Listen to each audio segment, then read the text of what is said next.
So world-class entrepreneurs are never lucky. Never. You make your own luck. It's a big idea.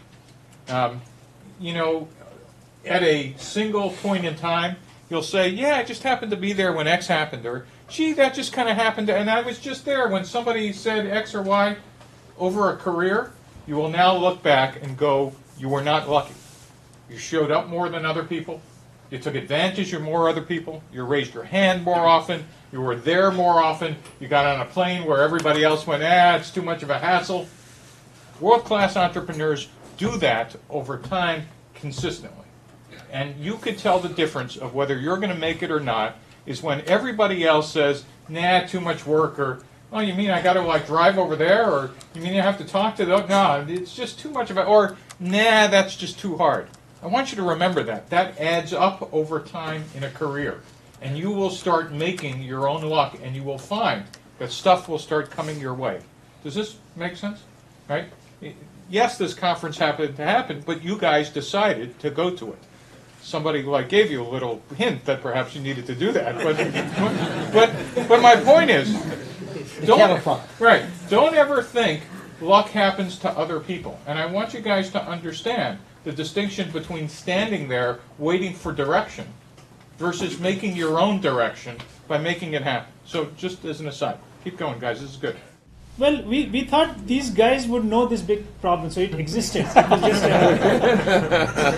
it's a big shift, right? Where you think they're just going to grab it out of your hands, and now you realize, gee, there's a portion of evangelism here. And just remember, if you're right, a new market turns into an existing market fairly rapidly, right? Yeah. But at least on day one, when you're ahead of the game, the things you need to do about evangelism, about scale, about whether you're selling or evangelizing, is really kind of different. Yeah. Teaching team, other comments or?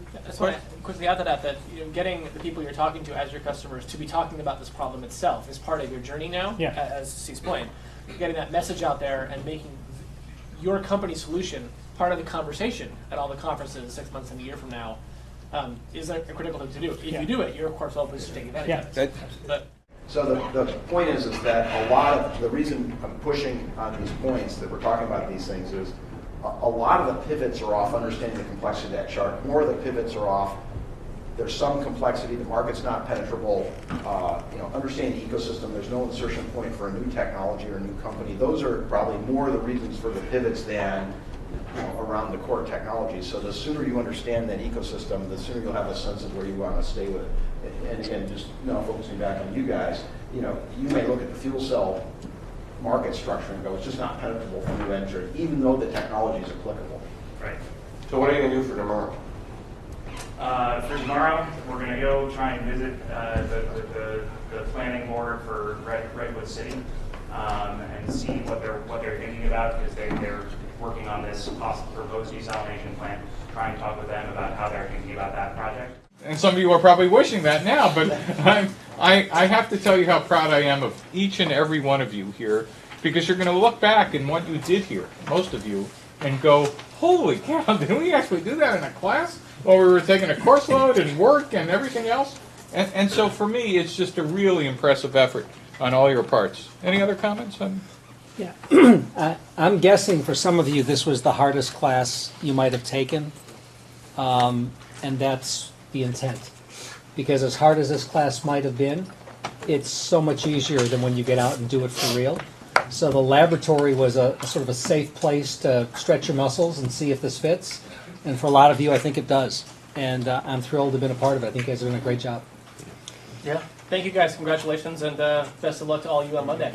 Yeah. Next Monday, you started for yourself for real. Yeah. So final comment I would just share is that by design, this class is not taught, right? It's experienced.